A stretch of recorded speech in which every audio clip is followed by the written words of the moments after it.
sa barangay, taga-panayam sa Mali DG Mercado, Baitangat Section, Grade for Diligence, Paaralan, Holy Trinity Academy. Ako po ang nataasang sa gawa ng panayam sa isang opisyal ng barangay para sa aming gawain tungkol sa anekdota. Ang anekdota ay isang maikli at kawili-wiling kwento tungkol sa isang mahalagang pangyayari sa buhay ng isang tao na maaaring magbigay ng aral. Pangalan ng i-interview, Mrs. Maritan, tungkulin, Barangay Secretary, lugar, Alex Street, Barangay 529, Sampaloc, Manila, Petsa, Agosto 15, 2026. Panayam. Magandang araw po, ma'am. Magandang araw.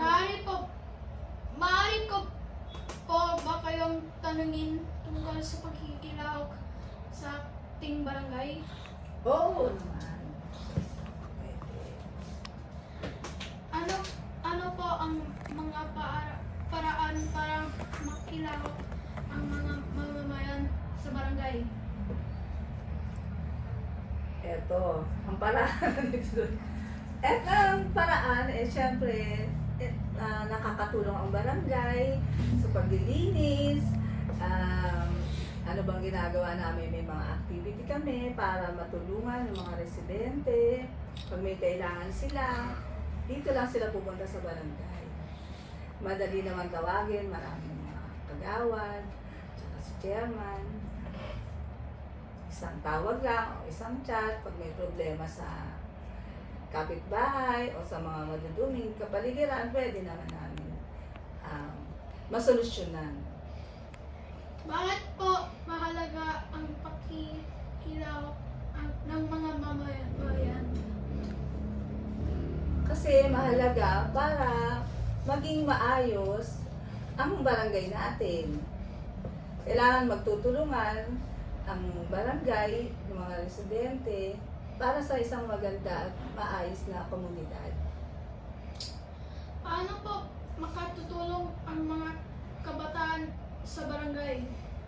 Mga kabataan, makakatulong yan. May mga mga activity like basketball para maiwas sila sa masasamang gawain. Diba? Basketball, kung anong hilig nyo para mag-enjoy kayo at maiwas sa masasamang bisyo. Ano po ang maipapayo ninyo sa mga kabataan upang maging mabuting mamamayan? Mga kabataan,